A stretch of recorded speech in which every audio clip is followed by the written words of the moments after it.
Hello everyone. Welcome to the first ever episode of AKPIA Talks. My name is Hasan Nisar and I'll be your host for today. Thank you so much for joining us. I'll just begin by giving an introduction of who we are. AKPIA stands for the Al-Khan Program for Islamic Architecture, and we're a program based in the Architecture Department at MIT. In this series of talks, we'll be inviting a number of guests, scholars, alumni, other people affiliated with the department, and engage with their recent work and their scholarly expertise. Today, for the very first episode, we're very fortunate to have Professor Huma Gupta with us, who is a lecturer here at the AKPIA program. She holds a PhD in History, Theory, and Criticism of Architecture and a Master's of City Planning, both from MIT. And before coming here, she was a research fellow at NYU Abu Dhabi and Brandeis. So thank you so much for joining us today, Huma. Thank you. Let me just begin by asking you sort of like an icebreaker type of question that we're hoping to ask a lot of our guests, which is, how did you first get interested in Islamic architecture or urban planning in general, I guess? Thank you for that question. I was born in the Arab world. I was born in the United Arab Emirates, so I very much grew up around both Islamic architecture and modern interventions in urban planning and architectural design in the Arab world. So it definitely was the architecture that I grew up with, but I would say intellectually I got interested in this when I was around 19, 20 years old as an undergraduate student, and I became really fascinated by the history of Iraq, and specifically the history of new neighborhoods that were being developed in the mid-20th century in the periphery of Baghdad. And I became interested in the architectural transformation of customary, or what some people call vernacular, forms of Islamic architecture that serve, I would say, more working class populations in wetland areas in southern Iraq that are made out of reed mat and mud brick and palm frond, and that basically has been a long-standing love affair and has led me on this intellectual journey. That sounds great. Yeah. I wanted to talk to you today about your article on Darul Aman and its restoration recently that was spearheaded by President Ghani, I believe.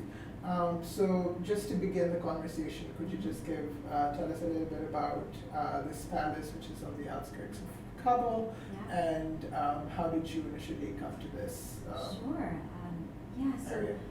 When I graduated with my master's in city planning from MIT in 2011, I actually wasn't sure what to do with my life, and I had written a short kind of case study about an organization in Afghanistan, and decided to just go to Afghanistan and actually work there.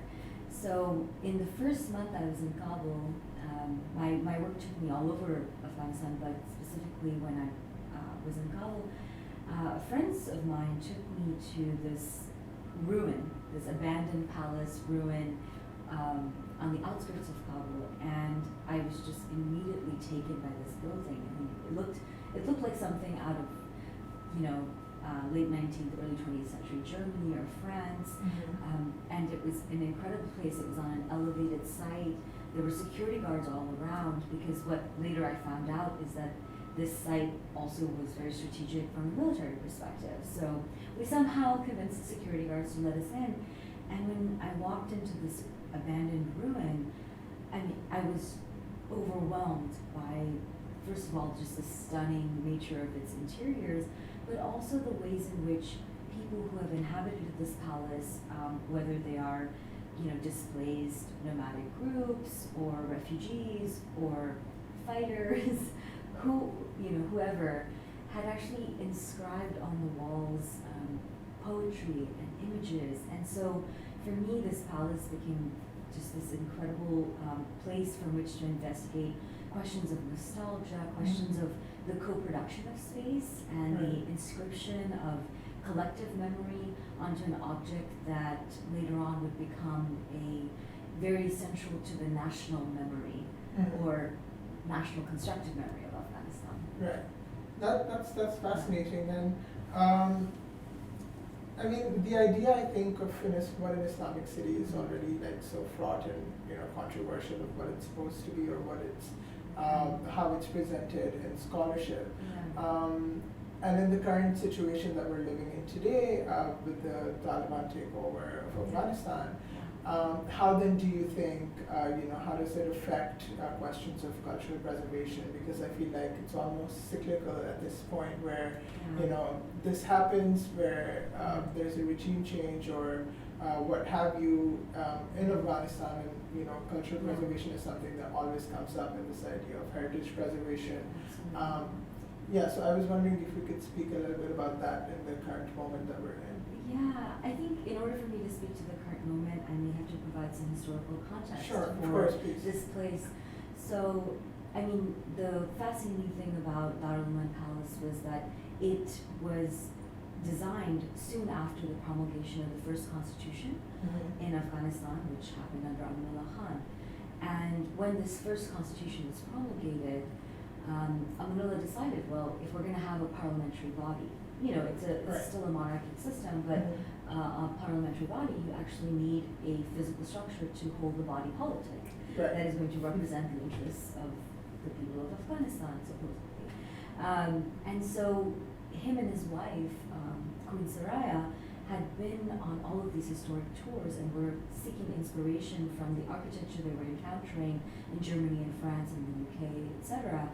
And they essentially commissioned German and French architects and urban planners to come to Kabul very early in the 1920s. This is actually far earlier than in many other countries in the Middle East, and partly it's because of the I would say the historical timeline of when a country becomes independent and starts to establish itself and create a narrative of its historical past and projected future.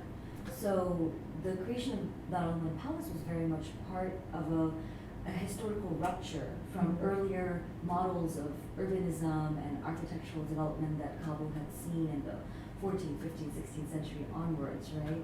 And Kabul has always been a home to phenomenal gardens and monumental architectures and palaces. So this was just a different moment. However, I guess a sad twist of fate, this place was never realized. The aspiration of it to serve as the seat of the parliament, and it had multiple afterlives as, serving as the home of various ministries, serving as a place to store raisins, serving as a place to, house nomads, etc. So it was fascinating because after 1929, when Amanullah Khan gets deposed, every successive regime and every successive new individual who takes over Afghanistan actually never abandons Darul Aman Palace entirely. What they do is they repurpose the building and reimagine it as a part of their own agenda. So when you have a Soviet allied government and a communist kind of vision they are still printing the image of Darul Aman Palace on the currency. Right? And later on, during the Civil War, it serves as an important site for fighting, During the Taliban takeover, I think the first Taliban takeover, it was kind of neglected as a ruin. There was nothing that was happening, but immediately with the U.S. occupation, there was a desire to start thinking about how to restore this place. And so then Ashraf Ghani then comes in with a project to basically use Darul Aman Palace as a center of heritage preservation, of tourism, and also, again, capital accumulation and real estate development in this neighborhood that never got developed in the 1920s. So today, when I think about what the Taliban might do with it, if I look at the past, they may not do anything with it. But it has been restored. It is fully functional as a building now. So it might serve as useful headquarters for a ministry for them, or it might be something that irks them ideologically. It's very unclear. But I think this is an extremely resilient structure that has survived and been adapted and assimilated by many, many regimes ideologically dissonant groups of people. So I see no reason why the Taliban would abandon it now. Right. I'm very curious. I think it's very fascinating. You were talking about the idea of rupture and continuity, right? And there's sort of this idea that Amanullah had sort of failed at that process, right? Or that that the people, there's always this like counter argument that like the people aren't ready for what's been trying to be done. And then when you see these successive rulers trying to like establish a continuity with his plan, do you think they were ever cognizant of that fact that they, that this hadn't worked before and they were sort of building on that? I mean, that's a very good question, Hasan, and I think that it is a strange, Afghanistan has had in the last 100 years a strange mode of telling its own history from the perspective of elites in Afghanistan, let me be clear. It's the elites' mode of telling their own history, right? So in 1929, when Amanullah Khan is deposed, the narrative is, well, he was trying to actually emulate the model of Mustafa Kemal Atatürk in Turkey and kind of put forth a secular model of top-down reform. I mean, it wasn't completely secular, but more secularized, let's say. So Ataturk creates Ankara. Amanullah wants to create Kabul Jadid, Ataturk is interested in changing the language, interested in pushing women's education. So Queen Soraya and Amanullah Khan doing the same thing. They want girls in Afghanistan in school, right? They want to abolish polygamy. They want to introduce identity systems, tazkiras. They want to do, forced conscription into the army to build up the military of the country. And while some of these reforms, I think from today's standpoint, we would say, oh, well, these are really good liberal progressive reforms. However, the part I think that individuals at the time and still today don't understand is who pays for this sort of urbanization and rapid urban development? Who pays for the construction of Darul Aman Palace, which was very expensive to build and it was one of just many that were being built at the time, right? So you have increased taxation in the rural periphery, so they were in question all over again. And you have this imposition of a urbanized, westernized, secular imagination of what the ideal Afghan citizen should look like, dress like, speak like, that is being imposed on a periphery that is not necessarily participating or given any voice in the direction of the country. And so the narrative is that, well, these people are ignorant, they're traditional, they're conservative, etc. And it's a complicated argument because yes, while on the one hand, the use of religion to justify opposition and resistance definitely exists, but there are still underlying social and economic and structural reasons for why people are unhappy with a particular leader. And all of these foreign trips that Amanullah Khan and Queen Soraya were taking, these were extremely wealthy, and who is paying for it? It's poor Afghan people. But it's interesting because I think in the article you talk about how that was being presented as not something that the Afghans rebelled against. It was not, the economic, financial difficulties that they were facing at the hands of Amanullah Khan, but rather the more ideological and, like this opposition of a Western secular. I think ideology, I think what I was trying to point out is that sometimes how opposition is articulated is not the same as what are the underlying reasons that lead to that dissent and resentment.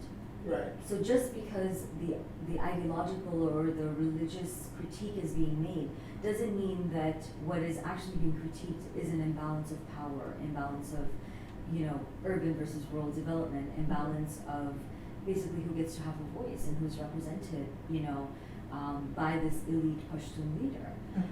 And successive governments, who have embraced the top-down sort of model, right, have also been, I don't like to use the word failure because I think failure is not a useful term in this context, because I think at the end of the day, we are trapped in a model of repeating the same sorts of underlying assumptions that lead us to apply the same models of top-down reform and top-down things without, again, ever addressing the issues at hand, right? My master's thesis was on essentially the legalized corruption of aid practices. So USAID, UK's development agency, DFID, the Canadian Development Agency, the German Development Agency, Japanese, they have poured billions of dollars, right, into Afghanistan, the EU, into Afghanistan over the last 2 decades. But most of that money never reached the ground, right? And then if people are dissatisfied because actually what has been built on the backs of their suffering, first of all, never materializes on the ground for them, but second, only creates more wealth for prime contractors, of these home countries who essentially just take their money in a sort of legalized corruption mechanism.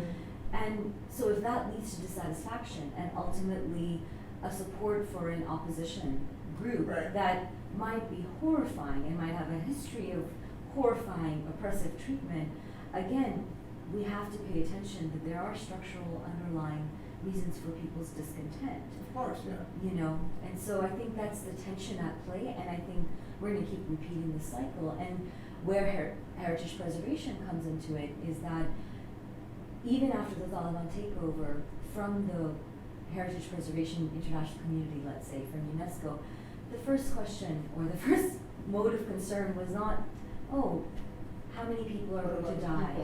It's, what's going to happen to the great monuments in Afghanistan? And I think that's something that people in Afghanistan collectively can be upset about. And this is not, this is the typical mode of engagement for an organization like UNESCO. And they did that in Egypt when these great dam projects were being built that led to the displacement of countless Nubian individuals, and families.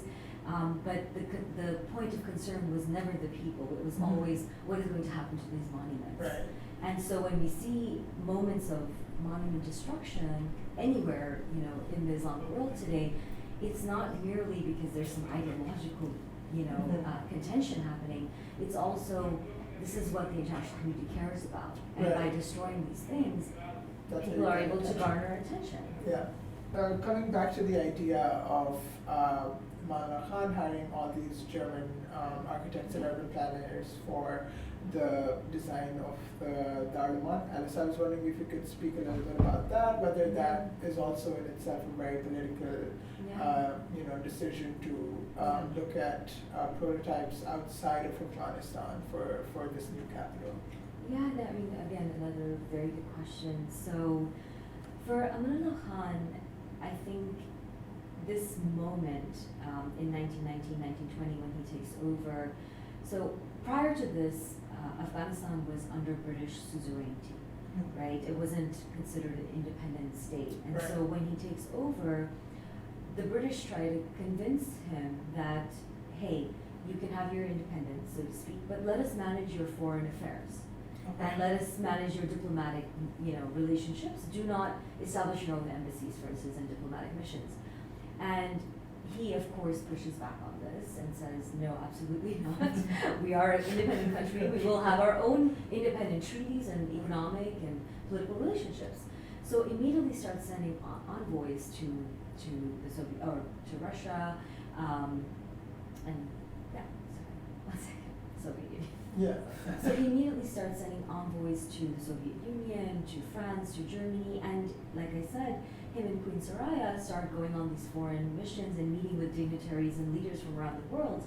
And they were welcomed very much like, let's say, King Faisal II was welcomed in the 50s as these young, beautiful Western, civilized Afghan, reformers who are future-looking, and Queen Soraya would be, bearing her arms and wearing beautiful gowns and furs, and Maulana Khan is wearing beautiful suits that he's having tailored in London. So, it's like the prototypical image of the enlightened westernized, Eastern ruler Yeah. that we see throughout the 20th century, but this is happening at an earlier moment.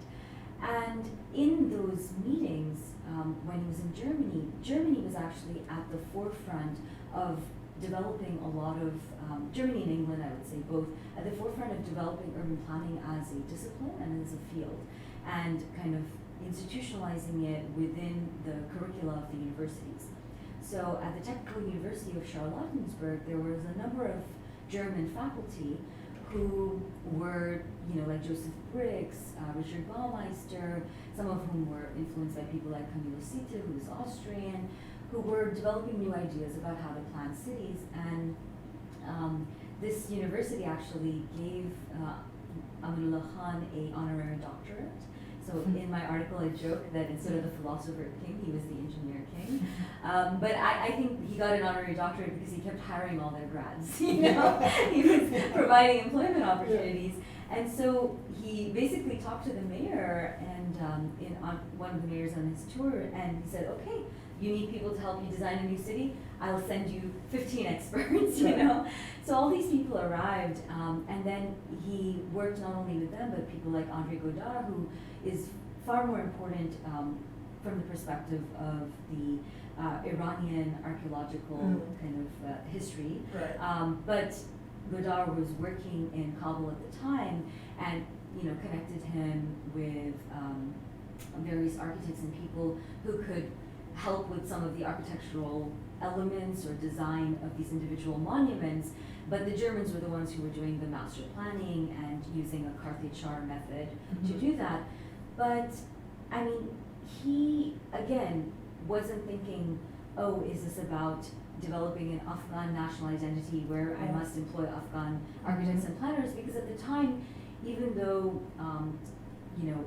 previous generations of rulers and his family had developed the Baladiyeh and had developed municipalities, and they had municipal workers, engineers, and people like that who were working, but his desire to modernize meant that he wanted to import the cutting edge technology, railroads, electrification, etc. He had this vision, and I think he wasn't, I don't know if it was political to go to the Germans, but I think it was also a way of sidelining the British as saying that, we are going to actually buy technology from Germany, we're going to buy expertise from Germany, and that we are an independent country who was able to do that.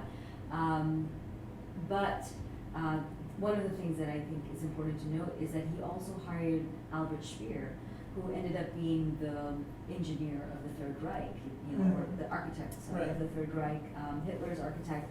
And the only reason Speer never ended up coming to Afghanistan after he was hired was because Amanullah Khan was deposed and then ended up working for the Third Reich. So the history of architecture and urban planning in early 20th century Afghanistan is very much tied to these transnational moments and places. And so in my courses, when I try to decenter kind of Western architectural history, I say that you can absolutely learn about Western architectural and urban history from the perspective of a place like Kabul. It is not just something where you imagine pre-Islamic, heritage and Buddhist and Zoroastrian and Hindu past, but it's actually a place where very much modernity was happening and experimentations in the built environment were happening in the late 19th and early 20th century. So. And I think a funny bit that I found, and please correct me if I'm wrong, was that Godard was brought in because the king thought that the original plans were too cubist. Yes. So this is something that the late and brilliant scholar Nancy Hatch-Dupre writes about. But Dupre says that he was not, he didn't like the sort of rigidity of the German architectural design, and so he wanted the French to bring in a little bit of that neoclassical flair and soft. There's another story also, because in Germany, he saw all the patina on the roofs, and he wanted the patina effect in these palaces, except the climactic conditions were different. And so, so anyways, it's just very interesting, but also how aesthetics and materiality translate, But I think today, we see this very much, right? There's there's a later on 30s, 40s, 50s, right, internationalist architecture and just kind of seeking inspiration and then trying to then adapt in a regional modernist idiom in whatever country that you're practicing in. So, yeah. And so just before we end our conversation today, I wanted you to just again sort of like tie in our conversation with this idea of failure, state failure, as it ties to architecture. I was wondering if you could, especially in the present moment that we're living in, I was wondering if you could speak a little bit about that, like the narrative of state failure, and yeah, I think that would be a good way to wrap it up. Yeah. Absolutely. So I think in the context of Afghanistan, it's important to remember that the former president, Ashraf Ghani, actually did his PhD in anthropology at Columbia University and also wrote a famous book on failed states and developed a theory that is very much grounded in actually sort of liberal Western notions of sovereignty and statehood, and what good governance looks like and rule of law, etc. So his conception of the success of the state, at least intellectually speaking, was very much grounded in Western theory of state, which is unavoidable because at the end of the day, the international political system that we all participate in now, everyone is subject to these Western conceptions of statehood and Western conceptions of democracy, etc., right? Which are then applied. But it's not that it's Western or Eastern, it's more that what are the underlying economic and political models of, let's say, redistribution, of justice, of development that are being slid in, you know, under the guise of like liberal democracy. And so when I think about so-called failure or the failed state, I don't think that Afghanistan is a failed state. I think it's a place that has never been allowed to flourish and thrive and grow in its own way, in its own capacity, without constantly dealing with foreign intervention, foreign pressures, without, you know, in the 19th century it was the Great Game, in the 20th century it's again the strategic importance of Afghanistan and what it links to. Right now, the Belt and Road Initiative, China is building a massive highway through northern Afghanistan, through Badakhshan and Ishkashim. I mean, and not to mention all the natural resources and mineral wealth that Afghanistan has, billions of dollars worth, right? So it's just so difficult to talk about failure when a place is not even imagined as a place, and a people are not imagined as a people and are denied their humanity and their future because it serves the strategic interests of so many other people, whether they're working on heritage preservation or they're interested in their own economic development. Yeah, that was a great answer. Thank you. Well, thank you so much for speaking with us today. That was a fascinating chat. We'll put a link to the article so that people, if they want to read exactly what we were talking about, they have a chance to do that. But thank you so much for joining us today. Thank you, Hasan. Thank you so much. I really enjoyed it. Great. Thank you.